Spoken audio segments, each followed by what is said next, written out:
Okay, so day 2 on Mishlei 22:11 are slightly tricky to read. Pasuk Ohev Tahor Lev Chen Safasav Re'ehu Melech. So the plainest translation, one who loves pure heart or purity of heart, I think that's better. Chen Safasav is either favor, graciousness, or grace of lips. Re'ehu Melech. He is a friend of the king, or the king is his friend, right? Didn't we say the king is his friend? Yeah. Yeah. King is his friend. I think that's more accurate. Okay. Yeah. All right. So our questions. Oh, and then Saadia Gaon said the one who loves purity of heart, his speech has chen, and kings are his friend. And then Targum says one who loves God has a pure heart, and with the chesed of his lips he will befriend the king. Okay, and we had some variants here as well. Okay, our questions were: what is tahor lev? What does lev even mean here? Right, mind, emotions, midos, something else, like intentions. I mean, whatever. We said a lot of stuff. 2, who is the one who is ohev tahor lev? Is it God? Is it the king? Is it another person? Is it the person who the pasuk is talking about? Like that person loves tahor lev. Just the subject is missing. 3, who's the audience of the pasuk? Is it the same one who is the subject of the pasuk, meaning the one who's cultivating a pure heart, etc.? Is it the king? And it's telling him who to befriend. 4, what is chen sfasav? What is the chen and how is it the quality of sfasav? 5, what is the relationship between tahor lev and chen sfasav to each other, and then also to the king's friendship? 6, what's the opposite? 7, who's the melech? Is it a human king or Hashem? And then if it's a human king, then how far can we extend it? 8, what does it mean to be a friend of the king? What level of like friendship does this mean? And 9, how does one become tahor lev and chen sfasav? Wow, this is such a confusing pasuk. Mm-hmm.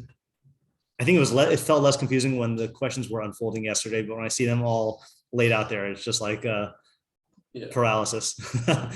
Okay, so let's see if we can. We're able to like make sense of it. I know, yeah. So let's see if we can review it partially, but then I want to jump into the Mefarshim here. Okay, so Sean's reading. The reading was Ohev tahor lev chen safasav re'ehu melech, a king who loves pure heart. So melech ohev tahor lev chen safasav re'ehu is a friend of grace of lips. Right. What was your idea? Remind me. That a king thinks that, like a lot of times you think that by the result, people will see that your plan is a good plan. Mm-hmm. Right, so they'll implement it and they'll see, this was such a great plan. But in reality, it takes a certain coaxing and coddling in order to get people to really implement the plan, right, and to implement the plan fully. Right.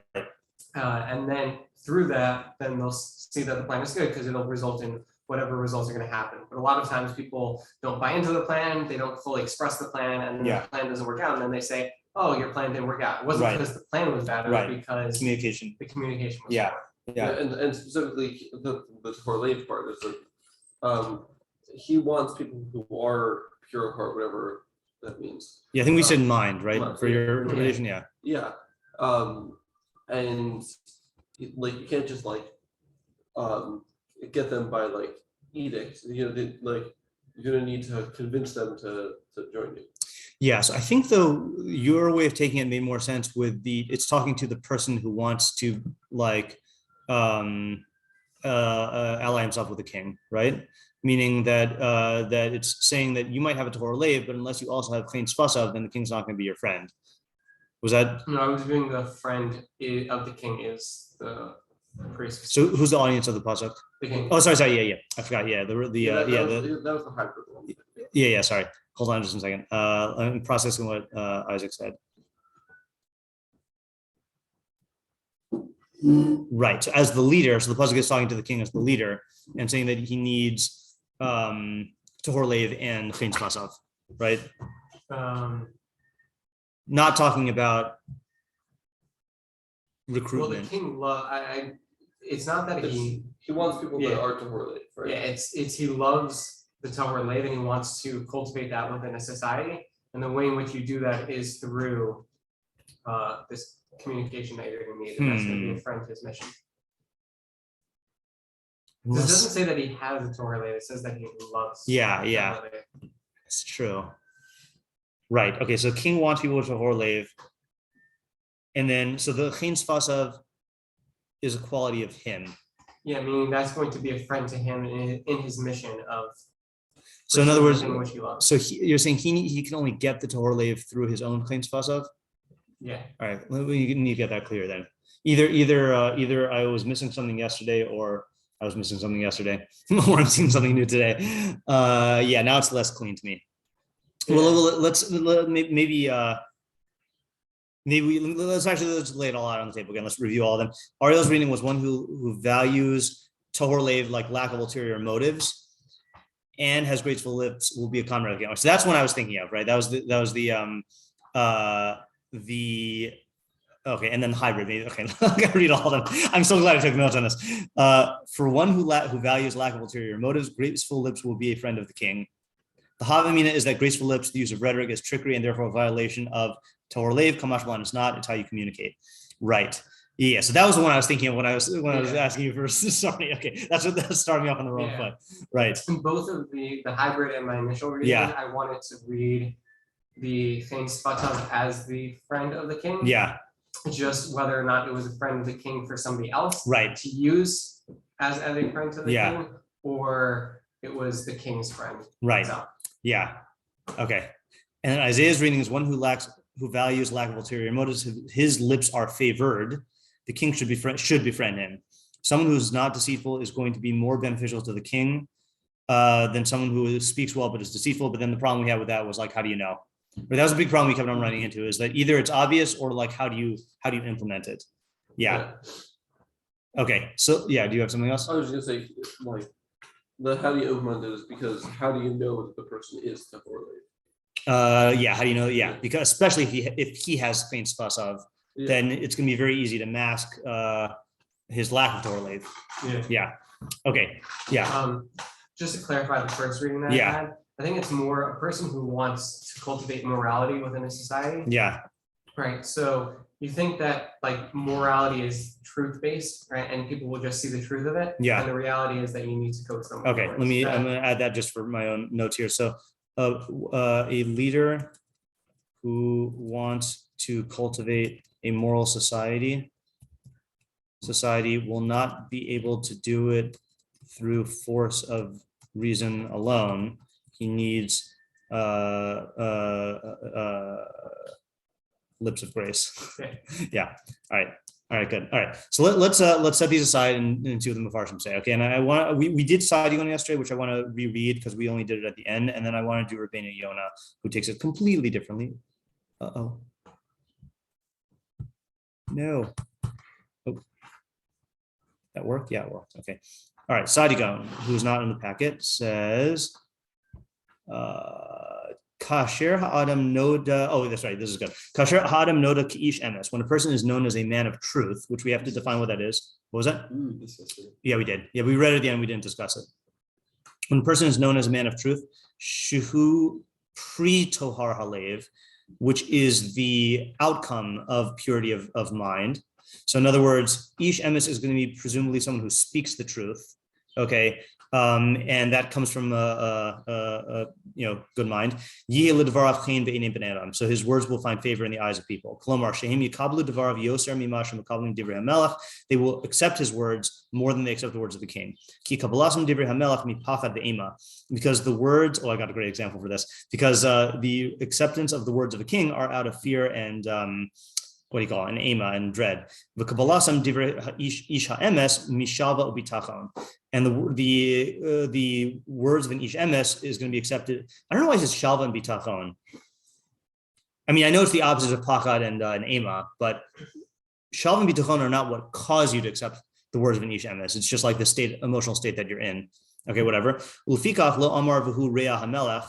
It doesn't say he is a friend of the king.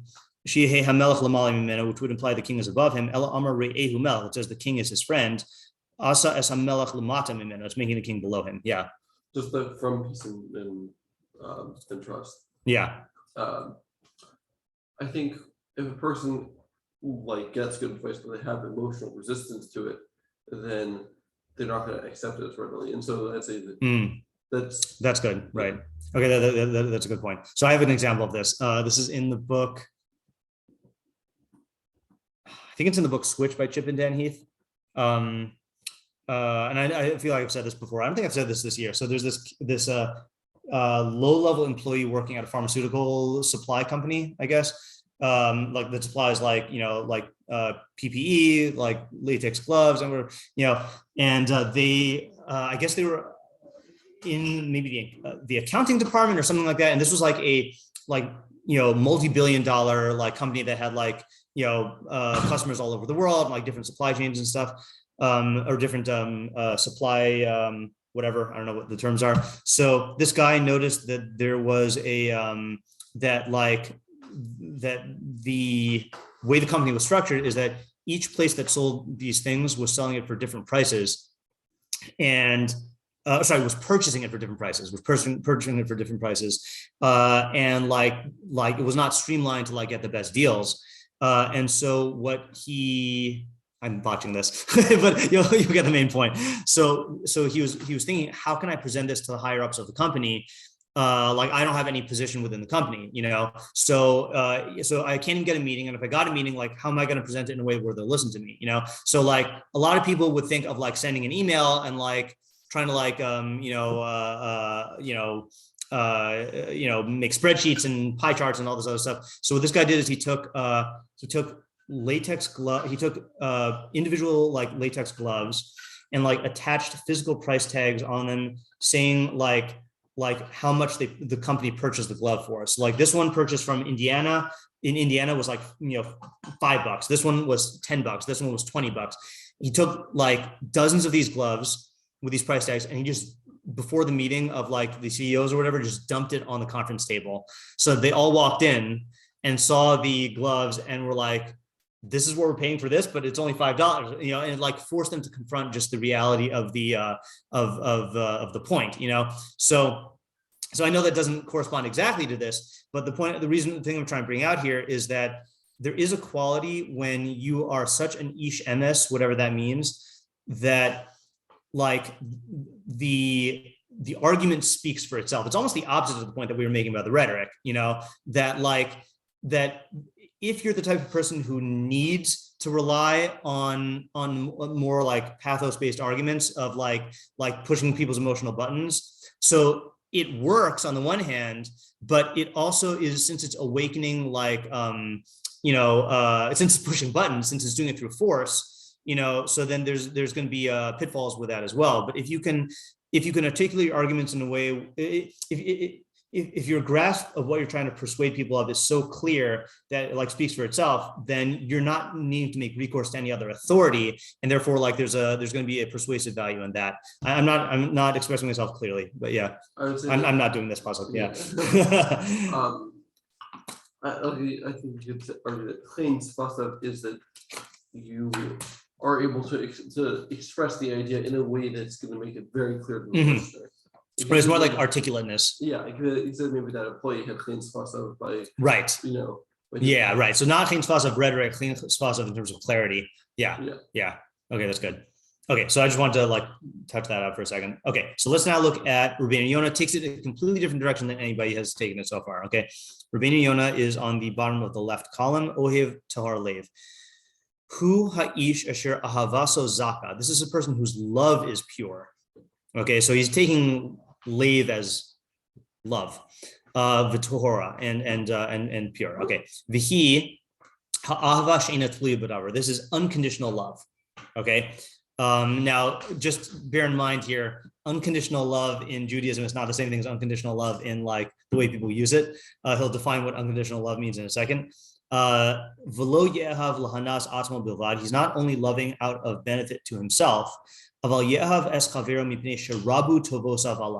loves his fellow or his friend because his friend was abundant in goodness towards him. Okay, now that sounds like a contradiction for a second, but what it means is this person is so good that you're not only loving them because of this particular benefit or that particular benefit. It's just, this is a good person. Okay. And you are obligated to love him. Doesn't mean halakhically obligated. It means like you're compelled to love him, even though you don't hope for any additional good from him. Okay, like just such a good person. Or you love him because of his virtues or his perfection. So in other words, you love this person because of who they are, not because of what you get from them. Okay. It is an obligation upon every man of truth to love those who fear God and other men of truth. And that love is I don't know what it means kadas u'mishpat. That love is reliable, is trustworthy, in accordance with law and judgment. I don't know what that means. I see what it means. In other words, that love will compel you to toil and strive to benefit that person and to improve him, and to find favorable matters, and to empathize with him in his sorrows, not in order to receive prize, to receive reward, but out of the way of an obligation of love. This is in the way of the obligation of love, and that's what it means by ohev tahor lev. So let's just summarize and give an example here. So he's saying, okay, so tahor lev means, how's he reading ohev tahor lev? The ohev is the person who loves and he loves another pure-hearted. Yeah. Okay, right. Ohev, one who loves with pure heart, right? One who loves not for ulterior motives.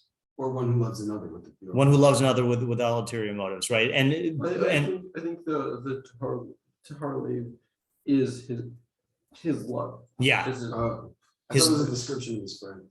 I think so. It's going to implicitly be a description of his friend, right? In other words, the pasuk is describing, I love a person unconditionally because they are worthy of such love. Yeah. So as a result of that, even though the pasuk doesn't talk about it, I'm going to want to benefit them and help them and do good stuff for them and go out of my way to like help them. So a good example of this is that I saw recently is both with Rabbi Moskowitz and Mrs. Moskowitz, that they basically devoted 40 years to the Seattle community of just being unconditionally loving teachers.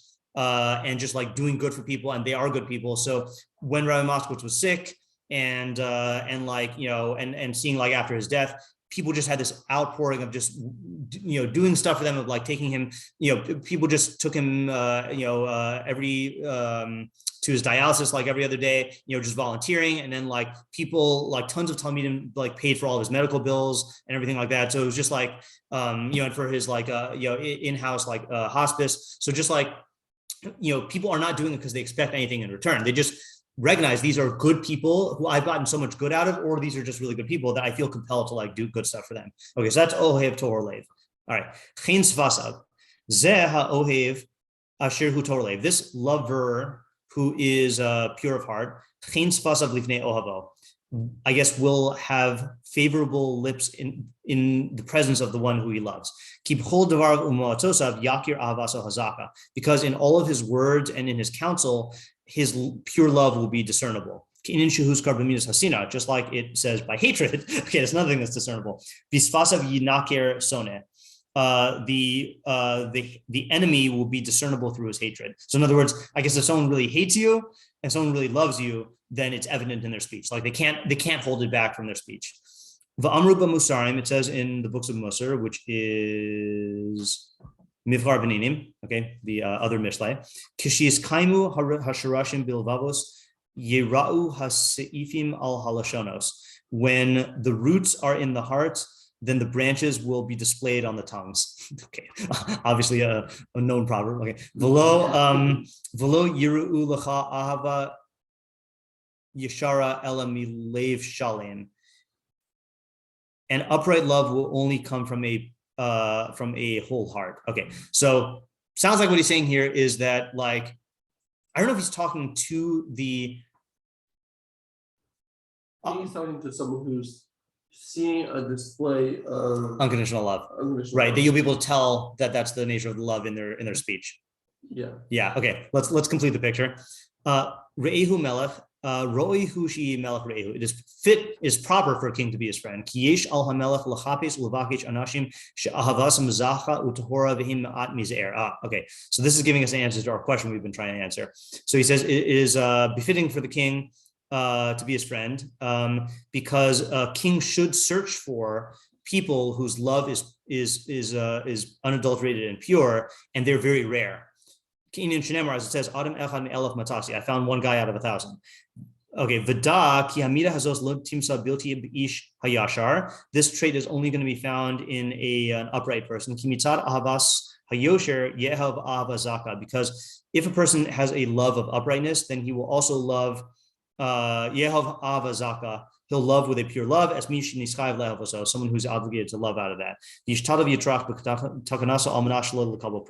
And he'll strive to benefit him without expectation of reward, out of goodness and out of kavod.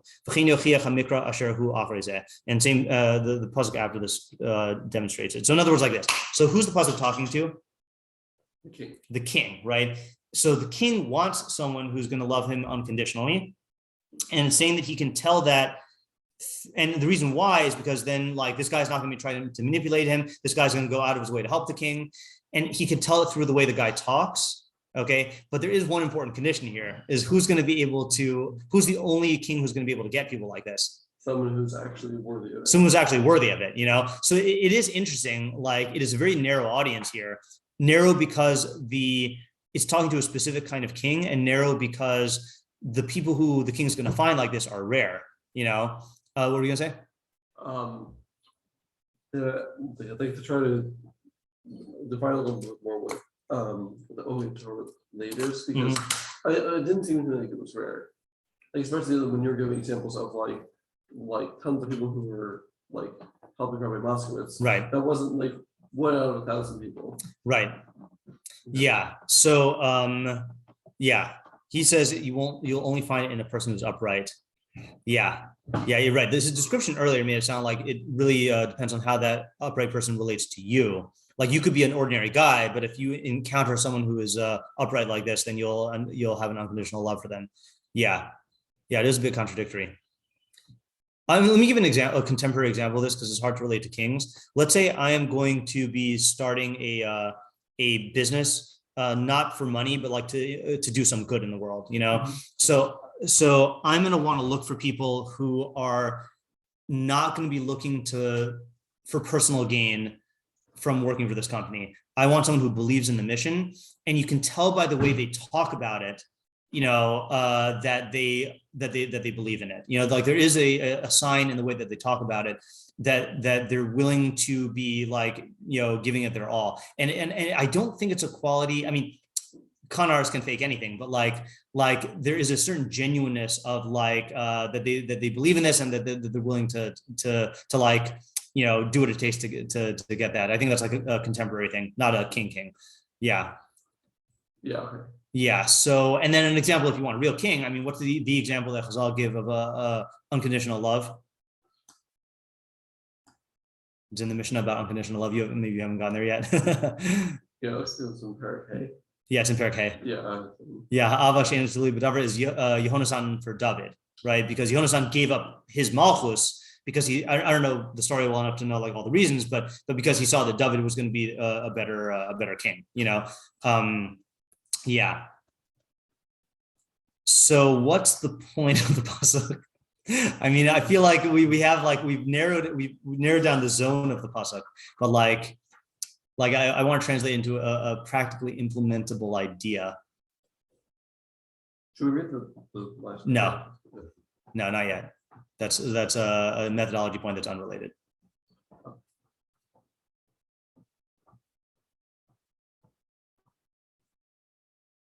But you see what I mean? This is answering the question that we were wondering of, like, it's great to tell people that to tell a king that he should find a Tahor Lev, but how do you do it? So Rabbeinu Yonah is taking a stance. He's saying that you'll be able to tell from how they talk that they value uprightness. I guess that's the practical advice is you have to look in their speech and see what they value through what they talk about. And if you see that they actually have these values, then they'll be willing to align themselves with you when you seek to implement the values. But if they're looking for some sort of benefit, you could tell from like let's say you're interviewing someone for this company and you hear them talking about their career advancement. That's like a self-serving thing, So maybe they're good to hire, but they're not one of these people, But if you see them talking about like the objectives and the missions, then that's a different thing, Mm-hmm. Yeah, and like even someone who's trying to fake it will eventually end up circling back to something about themselves.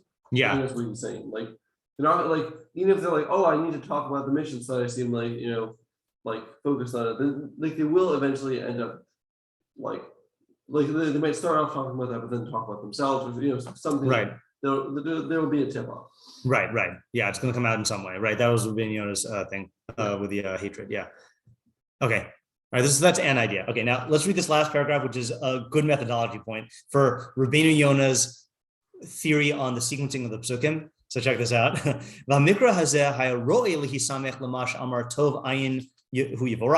It would have been proper to juxtapose this pasuk to two pasukim ago, right? That one who's generous will be blessed.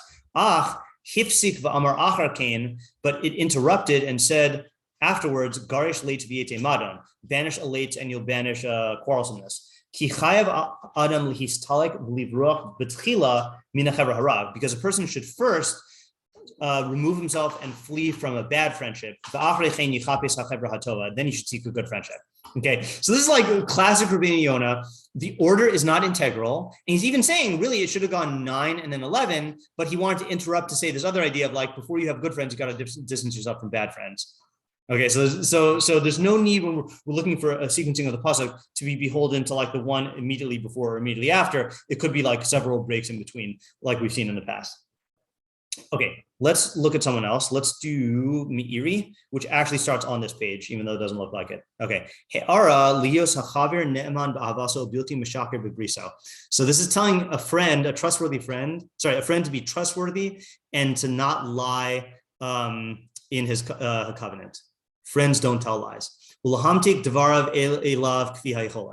And to sweeten his words towards him as much as possible. See, this is skirting the issue that we said yesterday in the hybrid, or in Ariel's idea. No, in the hybrid idea, was that the one about the rhetoric, thinking that it's disingenuous, right? So in other words, it's saying, on the one hand, you have to be trustworthy to your friend and not lie, but you should also sweeten your words to the friend. So that's not lying, So let's see how he straddles that fence. Regarding this, it says, by way of informing you, Shemishu hu ohev tahor lev, someone who loves tahor lev, ratzon mibli sig, without impurities.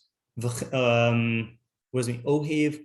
So a pure-hearted lover, I guess, would be a pure-hearted friend. A pure-hearted friend would be the best way to say it, meaning pure, that there's no impurities in the friendship. And if you combine that with grace of lips, to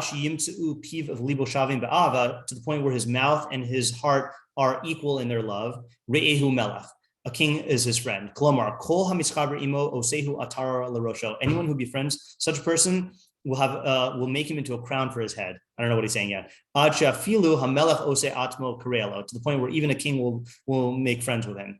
And the king will make himself secondary or like subordinate in his love for him out of the abundance of trust that he finds in him. This is what it means when it says his friend is the king. Klomar shahamelech re'ehu. It says the king is his friend. All right, so what is he saying here? Seems to be friendship advice, right? So what are the elements here? So tahor lev sounds like a combination of, it sounds like, there is a quality of really good friendships where you don't play games, like you don't feel like you have to put up a false front, or you don't feel like you have to like get on their good side by like talking to them in a way to like make them feel a certain way. Like you could just like, I can rely on the fact that when my good friend talks to me, that he means what he says and he says what he means. And I can do the same to him, and like, you don't have to engage in any sort of, concealment of truth or like, flattery. That seems to be the quality he's talking about here. Ohev tahor lev chen tzfasav. Do we get this clear? What these two qualities are? There's two of them. There's two of them, yeah, I think. I mean, he's saying they come together, but I think there's two of them. Yeah, So one of them is that you don't have to pretend for, right. and the other one. So the other one, the only clue we have is he says, "Lahamtik devarav elav kviya folis." You should sweeten your words as much as possible, which again, that doesn't sound genuine. Like, you know,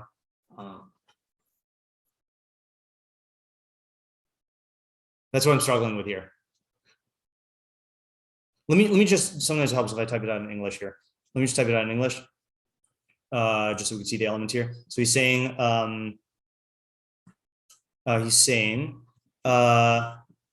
this teaches us that a friend should be trustworthy and not mishaker bibriso, and not like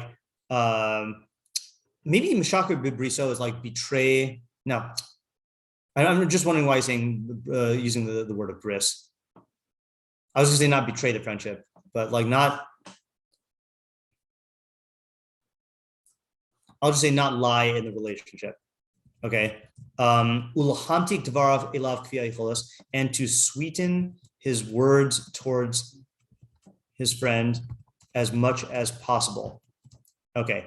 Regarding this, it says one who is a pure-hearted friend, namely without impurities, combined with graceful lips, to the point where his speech and heart are equal in their love, will have a king for a friend. In other words, kol hamiskaber imo, anyone who becomes his friend, osehu atar l'rosho, will be making him into a crown for his head, to the point where a king himself will want to be friends with him. Yeah. Okay, I'm thinking of this kind of in Kantian ideals, in terms of what makes a betrayal is when you each person has their own ends that they're going towards, and you as a friend know your friend's ends. Yeah. And to betray those ends would be a betrayal of that person. Right. Okay. Yeah. So if a person recognizes their friend's ends, right, recognizes and agrees with them, right, meaning the reason why they're friends with this person is because they see that person's goals as lofty and ideal. Right.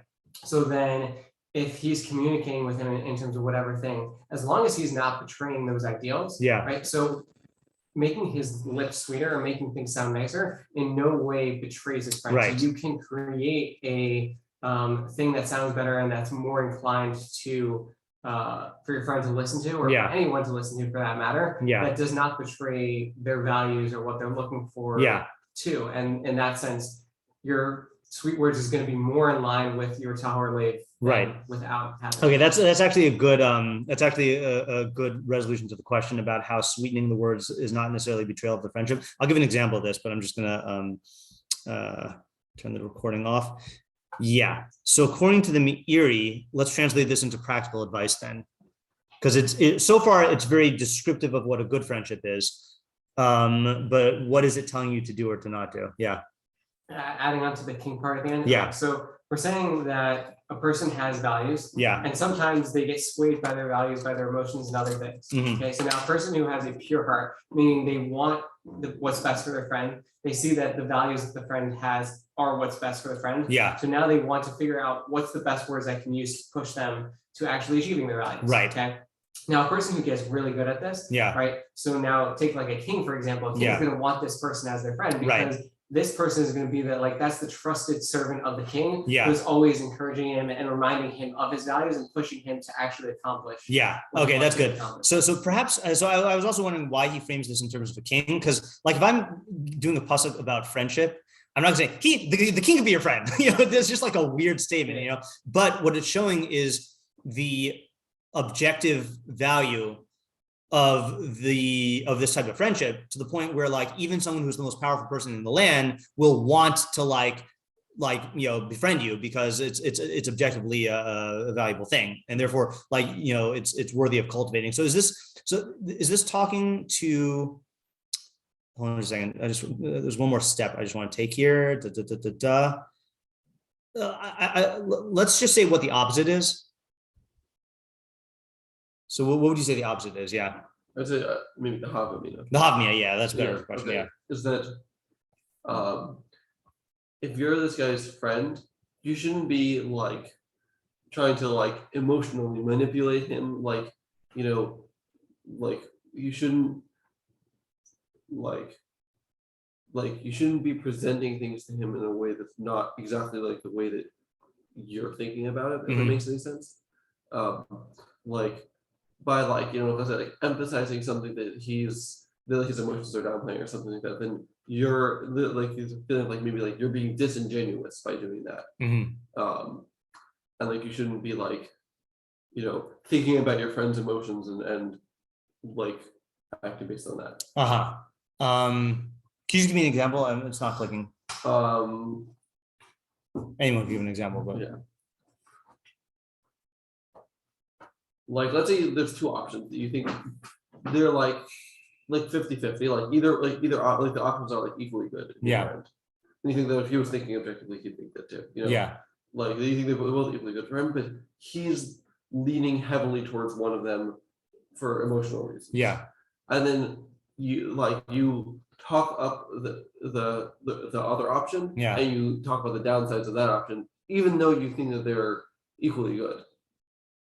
I think there's a certain feeling when you do something like that. I've experienced this. I think there's a feeling when you do that you're being dishonest in some way because. Yeah. Right. Okay. So one Havamina is thinking that if you were Tahor Lev, then you wouldn't engage in Chen Vasav. Yeah. Right. I have another example of this. I think it's a different conceptual example. I've seen again. I see this. I saw this a lot just teaching at a girls' school. It's not specific to girls, but there would be times when you'll have a friend who's going down a bad path, and you care enough about them to want to say something, but you somehow fear that because that there's going to be backlash, then you refrain from saying something. Because you think that somehow is bad for the friendship. But what you're doing is you're mixing up feelings of goodwill with actual caring for the person. Because if you really cared for the person, then you would say something, even if they're going to react badly to you, and it's going to create unpleasant feelings. Yeah. Yeah, I have a slightly different Havamina. Okay. Which is, I think a lot of times people think that when their friends are struggling, that they should be an objective listener. Right. Meaning that they should hear. That's a good example. This person is in they're teetering between two decisions. Yeah. Right. And so now you, as a friend, should present your understanding of the two different sides and all the pros and cons. Yeah. Right. And to an extent, that's not a bad thing. Yeah. And there are times when that is the best thing you can do. Right. Yeah. But there are for sure times when really one option is what the person wants, and being the objective person in that thing is only going to make. Right, they don't need objectivity at this point, right? Yeah. Really, the person already knows which way they should be going. Yeah. Right. The reason why they're asking you is because they want that certainty. Right. Right. And they're not asking for the presentation of the facts, and they've thought through it. Right. Yeah. They know at the end of the day this is the better decision. Yeah. It's just that this other decision still has some reality to them. Yeah. And they're trying to remove that doubt. Right. And for a person who's trying to remove doubt, it's not really about getting to the sides of the argument. Yeah. It's really about getting the support that they need to then take the jump into what they already know is the right thing. Yeah. Yeah. Definitely. I got to tell this story. Let me pause this because I don't have this permission to do this. Yeah, say again? Yeah, so I think the Havamina is that you always want to be the objective person. Yeah. Playing out all the different consequences and helping them in that sense. And, sometimes as a person, as a good friend, you're going to operate in just pushing them emotionally. Right, yeah. Okay, that's good. Good insights into friendship. Yeah, we never ended up getting to one that's about about God as the king. Okay, but let's just look at the Meiri's Derech Nister for a second. Remember that in Koheles allegory terms, king is often a mashal for the Yetzer Hara. Because in Koheles, the poor, wise youth is the intellect, and the old, powerful king is the Yetzer Hara because he rules over the body. So he says, Uvderech nister kishaha seichel ha'enushi tahor lev, when the human intellect is pure of mind, v'shalim be'emunaso, and is perfected in its belief. Hamelach hazakin mishtabed elav, the old king will subordinate himself to him, umischaber bechavrasa, and join in his friendship, v'ya'alehu al rosho, and he'll elevate the intellect over his own head, over the king's own head, l'kabel kol aruchaso al yado, and to accept all of his meals by his hand.